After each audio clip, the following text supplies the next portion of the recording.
Welcome back, everyone. Tonight, we'll step into one of the most insane chapters of Roman history, where absolute power, superstition, and unrestrained desire fused together under the reign of Caligula, the emperor known as the Nightmare in divine form. From lavish feasts filled with blood and wine to rituals that made the entire Senate bow and tremble, everything you're about to hear is based on historical records and documents presented here under the fair use perspective for educational and historical storytelling purposes. So, if you love true stories that sound like they came straight out of an ancient horror film, make sure to hit like, subscribe, and stay until the end of the video, because what comes next will both chill you and keep you glued to the screen. Caligula did not rule the Roman Empire. He performed it. Every day in the palace was not a court session but a show, and you, along with hundreds of others, were merely props. To Caligula, power was not for governing, but for display. He did not care about the law, only whether others were looking at him the right way. In this court, every gaze was a mirror reflecting organized madness. In the mornings, the emperor appeared like a theatrical god, draped in a deep purple robe heavy with golden embroidery. His steps were slow, not out of solemnity, but because each one was calculated to make the loudest echo. Before him, officials bowed so low it seemed as though they were begging the marble floor for forgiveness. Everyone knew one thing. Here, failing to bow low enough could mean death. A single mistake, a glance too slow, a breath out of rhythm, could become a death sentence disguised as laughter. Caligula's palace was a living creature. It breathed with the fear of its servants and laughed with the madness of its master. The corridors stretched endlessly, covered in frescoes depicting gods in ecstasy, power, and punishment, as if to remind everyone that God and emperor were merely two titles of the same being. The marble statues of gods large and small had their heads replaced, with Caligula's own face. If you asked someone whether that was blasphemous, they would only smile nervously. Here, blasphemy is when you dare to ask that question. Noon was feast time, not a banquet, but a ritual of sacrifice. On a table as long as a road, food was piled into hills, and wine flowed in streams. Caligula sat in the center, surrounded by senators, slaves, and servants who had learned how to laugh without showing emotion. At that feast, no one knew whether they would be the ones eating or being eaten. A mistimed joke could turn grape wine into real blood. The emperor often invited high-ranking guests to dine, only to suddenly order them to dance or tell a joke. If they refused, he would smile and say, "You've made me sad." And no one wanted to make their god sad. Caligula loved fear the way an artist loves the stage. He believed that the trembling of others was how the world acknowledged his divinity. Once, according to the historian Suetonius, the emperor ordered his soldiers to attack the sea, collect seashells, and declare them spoils of war from the battle against Neptune. A mad joke, but to him it was a symbol that even nature must bow to the whims of a man who called himself a god. And for people like you who just wanted to survive the day, every laugh of his was a crack in your soul. Nights in the palace were where reality melted. Feasts turned into bizarre rituals, where the line between the divine and the profane dissolved. Sometimes he wore the robe of the goddess Venus, sometimes the armor of Mars, and sometimes nothing at all, only a laurel wreath, declaring, "I am both." No one dared to object, for Caligula did not merely claim to be a god. He forced everyone to believe it. In the flickering torchlight, you could see aged senators singing, generals laughing awkwardly, and servants pouring wine with trembling hands. The air was thick, like honey mixed with poison.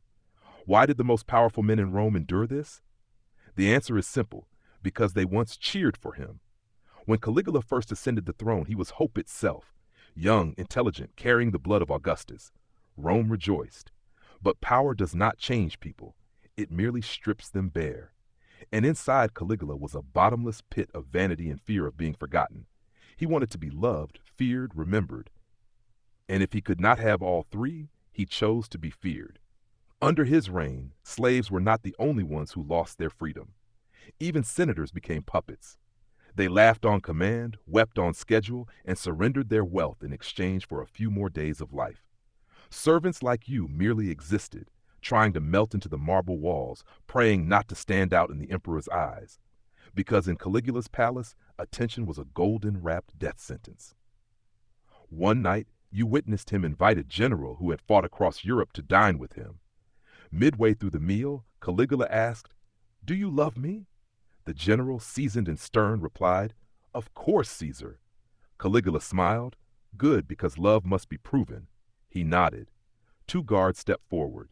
When the general's head fell, Caligula raised his glass and said, "True love always leaves a strong impression."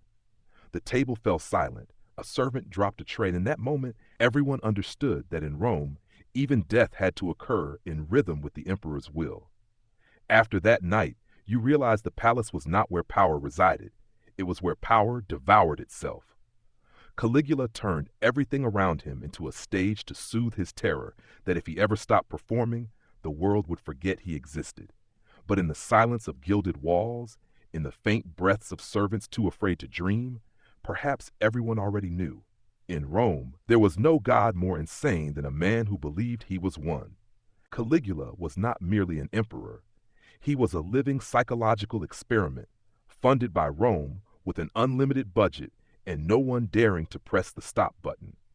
In the days that followed, you discovered that everything in the palace was a kind of performance, but sometimes it was the so-called rest days that were truly terrifying. When Caligula said nothing throughout an entire morning, the servants began to glance at each other anxiously, because silence, in his world, was often the prelude to a joke with consequences. On what seemed like a peaceful day, Domina told you to prepare for a small ceremony. You didn't ask what it was. Here, curiosity was the quickest way to be chosen as the main character. As the procession entered the grand hall, you noticed something unusual. No musicians, no wine, only the cold light from marble columns and the scent of beeswax mixed with metal. In the center of the room stood Caligula, draped in a white robe like a priest, wearing a golden crown engraved with lightning bolts. In front of him was a white bull, loosely bound, trembling in fear. "Jupiter has spoken to me," he declared, his voice echoing across the chamber, "that the sacrifice of blood is the only way to cleanse Rome of its sins." The entire room fell silent. Even the bull stopped crying out. Then he laughed. "But today I shall be merciful. I will only take the blood of traitors." His eyes swept across the crowd, lingering a moment too long on a young soldier standing nearby. He did nothing, only stared, and that alone made the soldier collapse as if Jupiter himself had struck him down. No one dared to check if he was still alive. Caligula nodded, satisfied like a teacher grading an essay. Rome has been purified. In the days that followed, the purification rituals became a routine. Each time was different. Sometimes animals, sometimes people, sometimes someone's honor was offered as the sacrifice. You began to understand that he didn't kill out of hatred, but out of curiosity, like a child wanting to see how an insect reacts when sunlight passes through a magnifying glass. Then came the joke of the sea god. Some said Caligula hated Neptune for disobedience. Others said he was simply bored. Whatever the reason, he led his army to the shore, proclaiming that Rome would conquer the ocean. You were assigned to prepare food for the soldiers as they stood in formation, eyes fixed on the sea, awaiting orders. He shouted, "Attack!" and thousands of soldiers charged against the waves. After hours of shouting and sword swinging, Caligula declared victory and collected spoils of war, seashells. "Neptune's treasure," he cried. "I will bring it back to Rome to prove that the sea has surrendered." You watched the scene, unsure whether to laugh or cry. When the army returned, they carried baskets of shells like heroes, while the people cheered more out of fear than admiration. The next day, Caligula ordered the construction of a treasury to display the great spoils. No one dared mention that the treasury was actually a movable beach transported by horse-drawn carts. From then on, he no longer wanted to be loved. He wanted to be worshipped. The palace became a temple, and everyone within it, unwilling worshippers.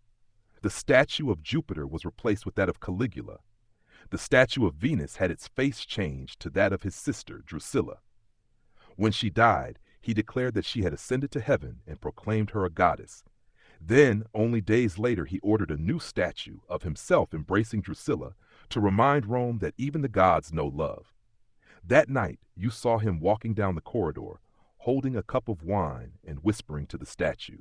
Candlelight flickered across the marble face, making it seem as if the statue was answering him. He giggled, kissed its lips, and walked away, leaving the cup to fall to the floor. You knelt to clean it, but could not wipe away the chill inside your chest. Since Drusilla's death, his madness was no longer restrained.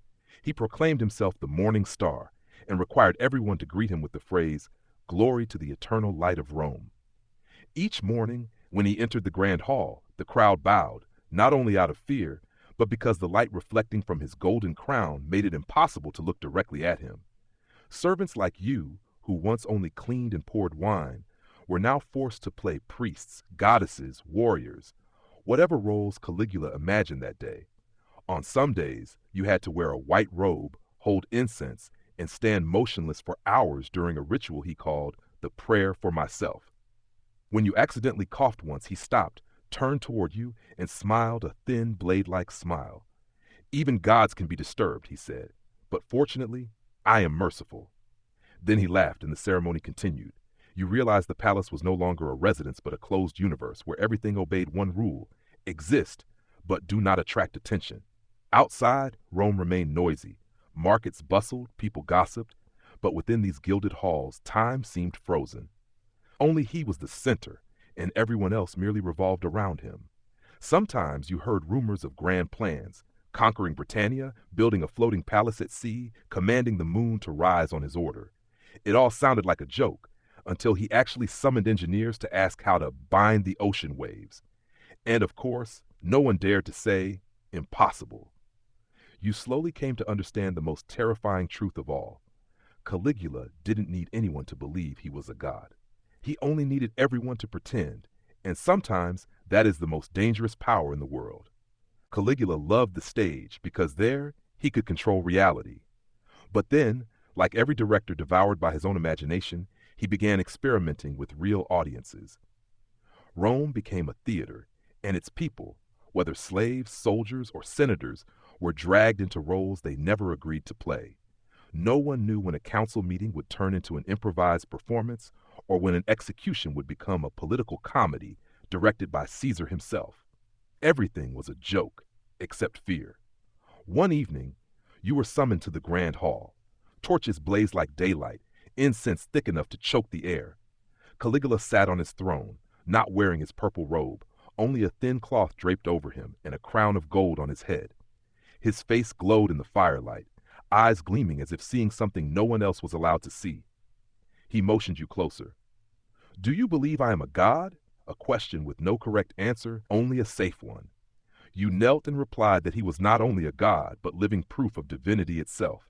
Caligula smiled. "Then prove it." The performance began. He ordered everyone to kneel and recite hymns to Jupiter while he played the part of the god. Then, without warning, he switched roles. Now he was Mars, god of war, commanding a group of slaves to act as enemies. The poor souls didn't know how far they were meant to go, and real blood was spilled. You saw the firelight flicker in Caligula's eyes, not the glow of faith, but of pure intoxication with power. The palace erupted with cheers, screams, and prayers. Those who survived were praised as loyal performers. You understood that in this place, the line between theater and sacrifice was only a breath apart. That night, as you left the hall, you heard Domina whisper, "Caesar isn't mad. He's just playing by rules we can't comprehend." And perhaps she was right. Caligula didn't just want to be loved. He wanted to be believed in. Believed to be the center of all creation, with Jupiter and Neptune merely spectators in his play. Each morning, he ordered new statues of himself to be built, each depicting him as a different god. Every statue bore the inscription, "Deus vivit in Caesare." The god lives in Caesar. Some senators protested. The next morning, their names vanished from the Senate rolls, and their bodies appeared in the palace fountains, silent as part of the new decor. The palace gradually became a temple of one man, where his words were scripture and his gaze, judgment. But the most terrifying thing was not Caligula's power. It was that people began to believe in it. Belief here was not devotion, it was survival. Every compliment, every round of applause was a shield. You learned to speak praise as if voicing eternal truth, for no one survived long if suspected of performing poorly. One day, Caligula declared he would hold the festival of the living God, a public ceremony in which he would embody all the gods in a single day. Preparations lasted a week. Blacksmiths forged crowns, painters created murals of Caesar riding lightning bolts, and dancers practiced in silence until they fainted. You, as a servant, were tasked with laying out the carpet for his path, a red cloth stretching all the way to the square. "So that everyone can see the road of the god," Domina said, her voice cold as steel. The festival began. The crowd thronged under the sun, their shouts mingling with incense smoke and the clash of metal. Caligula emerged, not as an emperor, but as someone born to be seen. He wore the helmet of Mars, the cloak of Apollo, the staff of Mercury, a divine symphony of arrogance. Every step he took was cheered. Every word he spoke was recorded as prophecy. Then he raised his head and looked straight at the sky. "If I am a god, let lightning prove it," he shouted. The sky stayed clear. Silence. The entire square froze. A crow flew past. Caligula laughed, a booming, echoing laugh. "You see, even heaven fears to interrupt me." And the crowd, as if hypnotized, roared, "Av Caesar, Avadois!" From that moment, Rome was no longer Rome. It was an open-air stage, and every person a prop. Senators became spectators, guards became narrators, slaves became supporting actors. Caligula didn't just rule, he scripted history. Every act, whether cruel or spontaneous, was explained as part of a divine ritual, and strangely, no one dared to argue. Not because they believed, but because to object meant the performance was over, and an ending meant disappearance. When night fell, the festival still hadn't ended. He ordered everyone to stay awake to witness the birth of dawn under the eyes of a god. People knelt, exhausted, trembling, yet forced smiles as if in joy. You smiled too, lips dry, heart pounding. When the sun rose, Caligula spread his arms, the light flooding his face like a painting by God himself. Then he turned, squinting at you, and whispered, "Do you see? Even the dawn waits for me." At that moment, you understood that power no longer lay in swords or thrones. It lay in the ability to make people accept madness as a form of truth, and somehow Caligula had perfected it. History sometimes needs no imagination to become a tragedy. Caligula is living proof, or rather dead proof, that absolute power requires no external enemies to collapse. It only needs one person to believe themselves immortal. Before the name Caligula became a symbol of madness, he was a beloved prince, born amid the cheers of the army. The Romans called him Caligula, Little Boot, a whimsical nickname originating from the time he was a child carried by his father, the general Germanicus, during military campaigns. Who would have guessed that the boy once cherished by soldiers would later become the emperor who made all of Rome tremble at the sound of his laughter? After the mysterious death of his father, Caligula grew up amid court intrigues. He learned two important lessons. First, power is a game without rules. Second, whoever survives longest writes the rules. When Emperor Tiberius died, Caligula was chosen as his successor, and in the first months, Rome believed the Golden Age had returned. He granted amnesties, restored festivals, and even lowered taxes. The people hailed him as a savior, but blinding light often signals a fire ready to consume everything. Not long after, the nightmares began. Ancient historian Suetonius recounts that Caligula fell gravely ill, and people believed he would die. When he recovered, it seemed that what returned was no longer the same man. Modern historians still debate whether he suffered a neurological disorder or simply became a victim of a system devoted to absolute power. Whatever the reason, Caligula returned to the throne with a strange mission: to turn Rome into a mirror of his own mind. He proclaimed himself the embodiment of the gods. For Caligula, divinity was not an abstract concept but a role, and he was the lead actor. Ceremonies in the palace quickly became elaborate performances, where the emperor was simultaneously director, audience, and object of worship. Servants, senators, and generals all became supporting actors, compelled to praise every word and gesture. No one dared forget their lines. Some historians call Caligula's reign the era of ritualized fear. Feasts, sacrifices, and tests of loyalty were disguised under the guise of religion. He turned traditional rituals into political theater. Every action, no matter how small, could become a life-or-death experiment. A single misplaced glance was enough to accuse you of treason. To outsiders, Rome remained radiant. Construction continued. Festivals were celebrated lavishly. But those living in the palace understood that the empire was now fueled by a new energy, collective fear. Everyone was an audience to everyone else, all feigning reverence, for authenticity was a luxury only the dead could afford. Caligula didn't just want power, he wanted to witness the fear that power created. That was the moment he felt closest to divinity. When he forced a senator to dance at a feast, or made a noble play Mercury to proclaim meaningless prophecies, it was not mere amusement. It was how he verified the belief that humans existed to reflect his will. But blind worship could not last forever. The empire began to fracture. Generals grew frustrated when the invasion of Britannia became a farce. Caligula ordered soldiers to conquer the sea by collecting seashells as spoils. Merchants were angered by erratic taxation, sometimes exempted, sometimes tripled. Even the nobles, who once thrived under his favor, now understood that every feast could be a trap. Yet, the most terrifying aspect was not the brutality, but the spontaneity. Caligula ran the empire as if it were an endless performance. No script, no finale, only an audience and the fear of missing one's lines. In a society where religion and politics were intertwined, he had transformed the entire empire into a ritual glorifying himself, a ritual no one was allowed to miss.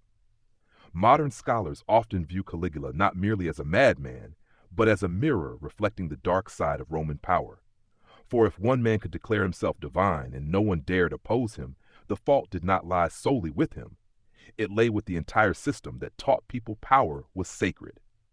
The palace ceremonies, where incense and music blended with terror, symbolized that era. Caligula believed he was maintaining cosmic order, but in reality, he was erecting a massive theatrical curtain to conceal the impending collapse. And when that god fell, no one knew whether to mourn or rejoice, for everyone had already become an actor in their own play. The bedroom. That is where true power originates in this city.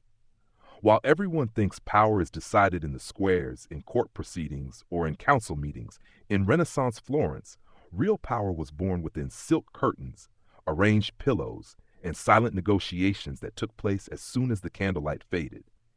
The Medici family understood this better than anyone. They didn't just build banks, didn't just sponsor art. They transformed sex, ambition, and influence into an extremely sophisticated system of power. Cosimo de' Medici and his successors arranged marriages with strategic precision.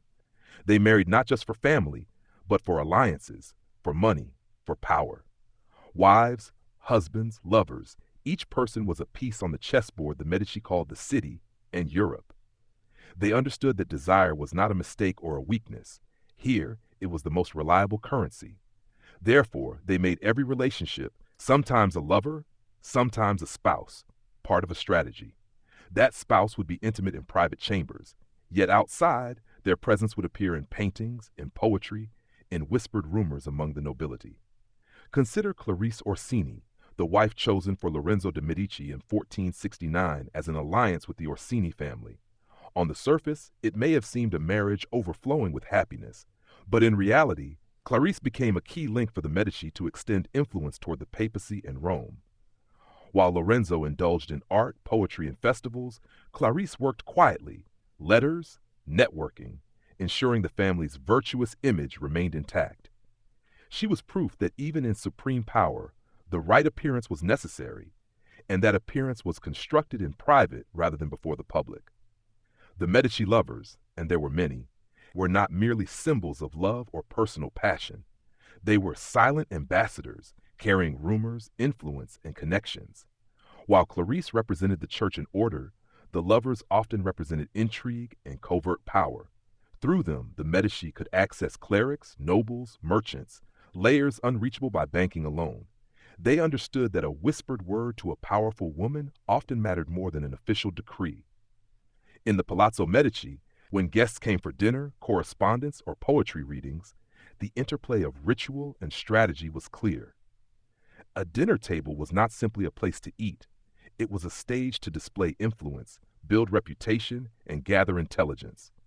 When a merchant from Venice visited, the Medici knew that seating him next to a beautiful mistress was not mere hospitality. It was a way to turn a transaction into a spectacle. When a noble heard the mistress laugh, he understood that he was allying with the holder of hidden power. You can imagine, flickering candlelight casting shadows on religious paintings. But just a few steps away, a whispered conversation about a bank loan or a promise of political support. Art, religion, and desire all were tools. The Medici funding Michelangelo, Botticelli, and other artists was not merely for fame.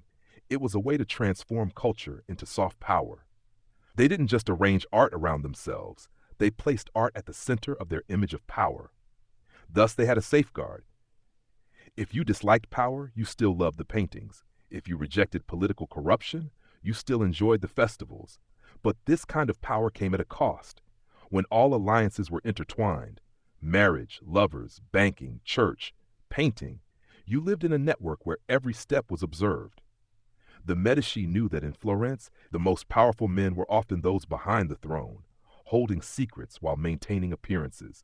So while they staged lavish festivals with dancing musicians, they also had hands in the shadows, secret societies, favors, votes. Close friends were not just friends, they were allies. Lovers were not just lovers, they were tools. And spouses were not just family, they were universities of power. And then at some moment, when passion and power intersected to the extreme, boundaries began to blur. When the Medici proclaimed themselves the greatest patrons of the arts, they were also subtly asserting control over culture and politics. When they turned festivals into performances of power, they also turned desire into a means of manipulation. Desire was no longer merely private. It became a display of authority. Every glance, every whisper, every smile could be read as a signal. If you were a servant or a distinguished guest in that room, you felt both audience and actor. You had to know when to laugh, when to remain silent, when to smile sincerely, and when to smile merely because you were performing.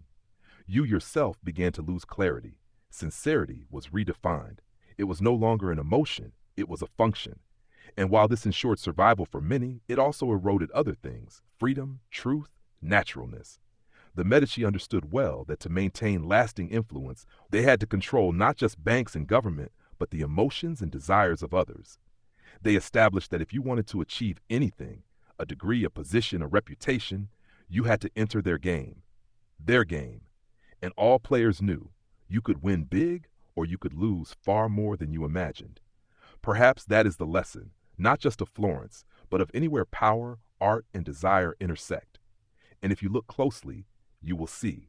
The city, famous for its beauty, also harbors a system where the bedroom is a throne room, and the pots and pans are secret negotiating tables. The power of the Medici family was not based solely on treasury, force, or reputation.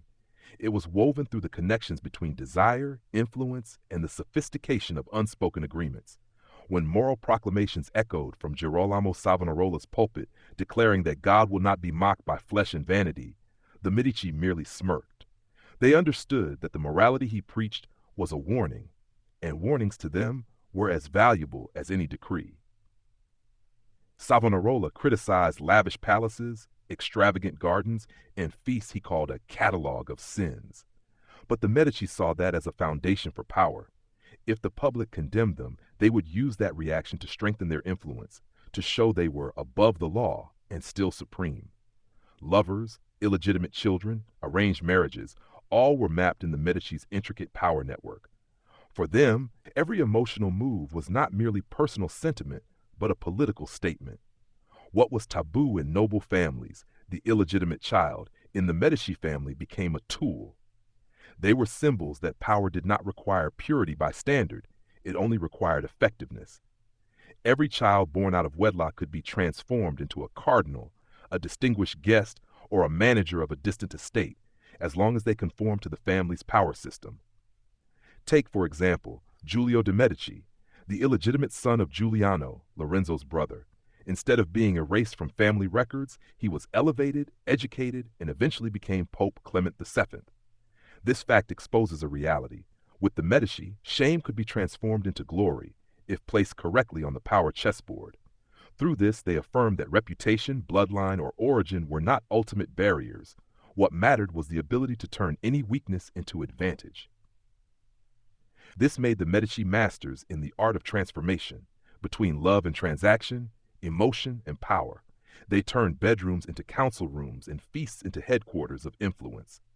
When Florence immersed itself in festivals, the interweaving of art, philosophy, and diplomacy was executed without a missed detail. Artists, lovers, nobles, cardinals, all were part of the network of influence. When they hosted Michelangelo, Botticelli, or organized internationally renowned festivals, it was not merely culture, it was a statement. We are here and we shape the era. But every great power system carries a cost, and for the Medici, that cost was moral opposition. When Savonarola called believers to abolish the secular, ruled by means and pleasure, he positioned the Medici as villains in the eyes of the devout public.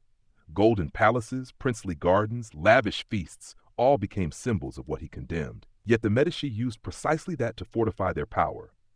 If he rose as a voice against them, they used that voice to show they stood between two extremes, the secular and the sacred, and thus controlled both. And then the game moved to the Vatican. With some Medici members becoming popes, such as Pope Leo X and Clement VII, their power extended beyond Florence to all of Europe. They were not just a bank, not just trade. They were a shadow state connecting finance, art, religion, and diplomacy with finesse. In this way, they demonstrated that power is not only on the throne or in the clergy, but in the ability to create a system that others are compelled to join. Yet from this, cracks began to appear. When power was founded on desire and influence rather than real institutions, it became vulnerable to the fluctuations of public opinion and faith. When the Medici enjoyed power without fear of scrutiny, the public began to question. Savonarola was not alone. Waves of resistance spread. When priests and congregants saw that the Vatican resembled a palace more than a monastery, faith began to waver.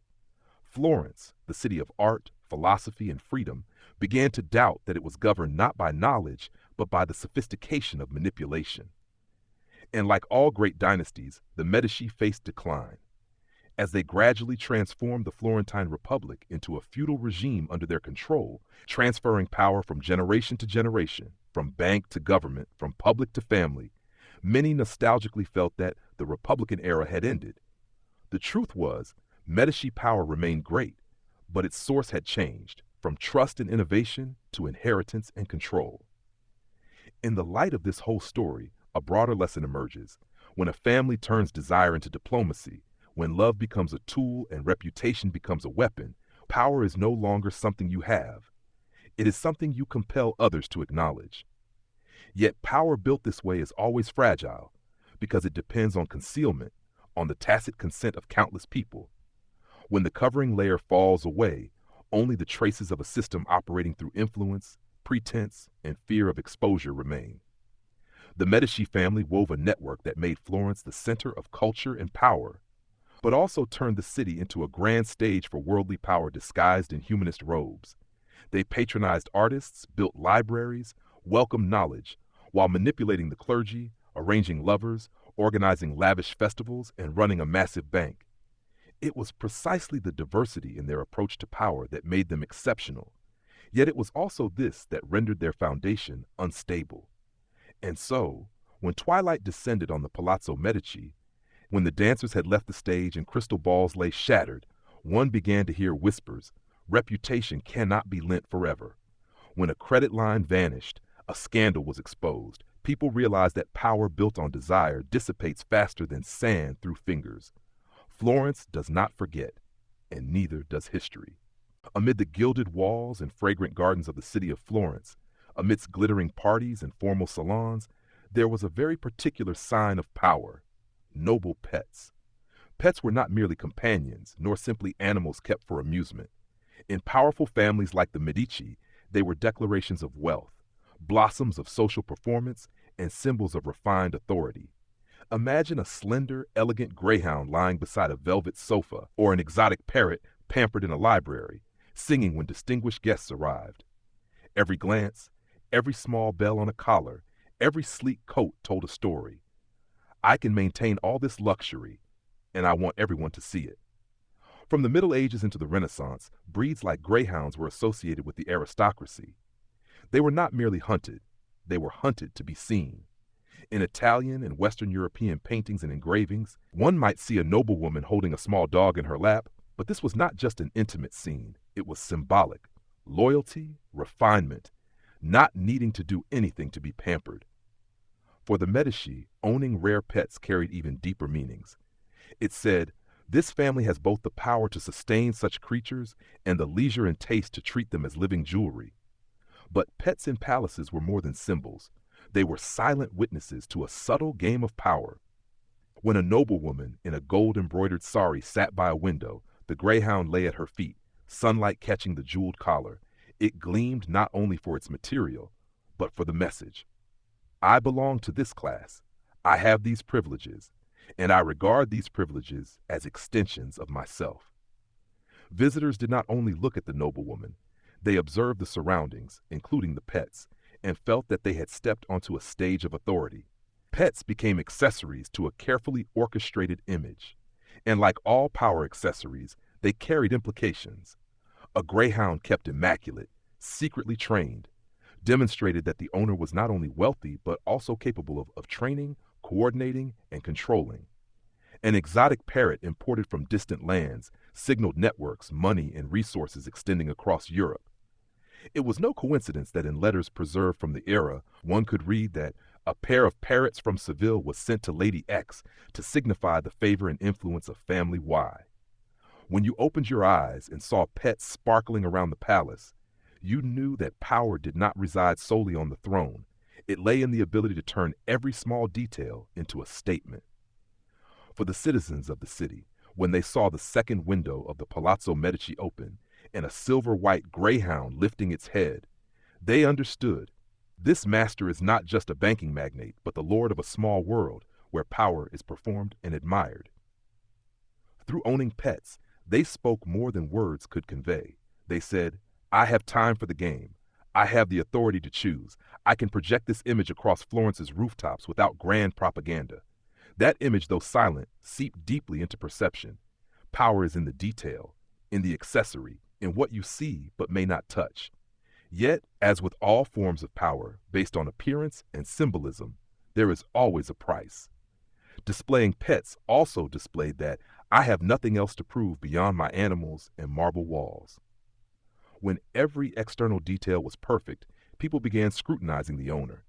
And when a dog went hungry for days due to the owner's absence, or a parrot died without a replacement cage, rumors spread.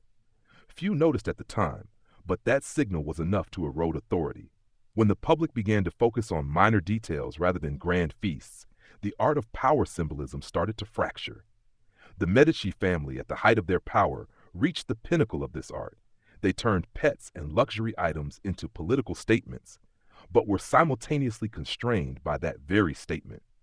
When times changed, when public morality raised opposition, as with Girolamo Savonarola, the signs of ostentation began to be seen as decadence rather than authority. The pets, splendid yet hollow, became one of the symbols of corruption. People who once admired them began to see that if an owner had too much time to play with greyhounds, it might be because there was nothing truly important left to do. Pampering was no longer a sign of power. Sometimes it was a symptom of ennui. Thus, pets in palaces were not just for display, but mirrored the internal state. When power was strong, you kept pets. When power wavered, you looked at the pets and thought of emptiness. And there, the once vivid image began to fade. Portraits of noblewomen with white greyhounds, instead of saying, "This family is supreme," gradually rearranged in public memory as "This family lives by appearances." Greyhounds and exotic parrots silently witnessed the decline of the throne. They remained in paintings, halls, and the Boboli gardens, but the owners had lost their status. They were still cared for, yet in the eyes of observers, they became markers of a forgotten story. Power comes and goes. Ostentation thus became fragile. In a world where images could be altered by whispers and fire, even pets could not escape being read as symbols. Finally, as the twilight light bathed Florence's rooftops, the parrots ceased their singing, and the greyhounds lay still beneath the eaves. You understood that power did not reside merely in what one possesses, but in what one does next. The Medici's colorful wealth had once been amplified by sparkling pets, but when the Medici assumed that image alone equaled power, they forgot that imagery could never replace action. And the pets, loyal symbols yet voiceless, witnessed that change. Pets in noble households were a link in the intricate network of power. They framed the grandeur of life, elevated image, but could not protect the owner from history. While greyhounds chased hares, masters chased power. When parrots learned to speak, the owners learned to speak without being overheard. And when the Medici learned to combine desire, power, and image, they created an era but also defined how power would be perceived thereafter, not only by throne and sword, but by a dog's collar, a parrot's cage, and the gaze of the beholder. Beneath the light filtering through painted walls and slipping through the palace windows, the greyhounds, the small lapdogs in the hands of noblewomen, and the falcons spreading their wings in the hands of nobles were not merely pets. They were declarations of power. In the sphere of authority of the nobility during the Middle Ages and Renaissance, the etiquette of keeping pets reflected a philosophy. If you have the time and wealth to pamper an animal, then you are a person of high standing. Greyhounds were often trained to hunt, to chase prey across the fields, but simultaneously, they carried the image of prestige. Their slender, elongated bodies, arrow-like posture, symbolized the nobility racing for glory and demonstrating control. This was widely employed in art and symbolism. Historians note that medieval hunting dogs, particularly greyhounds, were regarded as symbols of the knightly class, reflecting steadfastness, loyalty, and high status.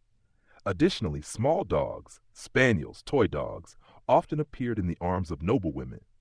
They were not for hunting, but to appear, to be pampered, to show that the noblewoman had the right to indulge, the right to own a creature that worked not at all, but merely to be adored. Holding a dog in the palace or in a portrait was a statement. I not only have power, I also have sufficient abundance to care for an animal out of love rather than utility. When a noble entered a hall, alongside velvet cloaks, crowns, or gemstone rings, there might be a greyhound or a falcon, and observers did not look only at the owner but also at their pets. In the public eye, pets were extensions of their owners. This is evident in Renaissance paintings and historical records. A hunting dog seated at the owner's feet, or a small dog in the arms of a noblewoman. They were not there merely as companions, but as a declaration that the owner has it all. The organizational ability for hunting, the leisure to nurture, the refinement of a partner, and sufficient prestige to maintain something beyond functional use. But here lay the danger. When power is built through image, when pets and jewelry become symbols, people begin to scrutinize not just the exterior, but the details. Moreover, the moralists of the era began to interpret this as a sign. If a noble had time to feed a pet white bread-soaked treats, adorn it with silver collars, let it rest on velvet cushions, perhaps they were living in luxury rather than responsibility. Sermons against indulgence followed. Pets became part of the performance. The chariot of power did not only roll along battlefields, it rolled through gardens, palace halls, and portrait canvases. When a noble placed a parrot imported from the Levant in the salon, or allowed an exotic monkey to appear at a feast, it was not merely display. It was a declaration. I am connected to the world. I spend to bring exotic things here, and those things serve me on the stage of power. However, imagery is always only one aspect of the truth. When the public begins to sense the image outweighs the action, power begins to waver.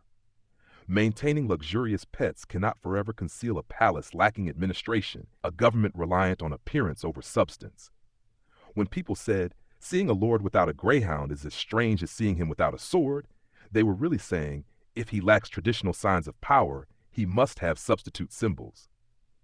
But if those substitute symbols reveal gaps, real power can be questioned. Noble families like the Medici, as previously noted, understood that image was power. They wove pets, lavish feasts, artworks, and mistresses into a network of declarations. But when Savonarola and the clergy began criticizing vanity, when citizens looked through windows and saw opulence, they began to wonder, was the pet sustaining power, or was power being sustained by the pet? Looking back at the Middle Ages and Renaissance, we see that keeping pets to display power was not merely a pastime. It was part of the social structure, of class delineation, of image management. And the lesson is not only historical. Today, when a celebrity posts a photo with a rare pet, or a leader is photographed with an animal, there is a faint echo of that ancient tradition. pets remain symbols of abundance, of I have the time and money to care for a creature just because I wish to. Therefore, when you look at a Renaissance painting or observe the modern elite with luxury pets, ask, what does it signify? Loyalty, or that the owner demands loyalty, or needs to prove they need not work? Image can be power, but image can also be a veil for exhausted truths.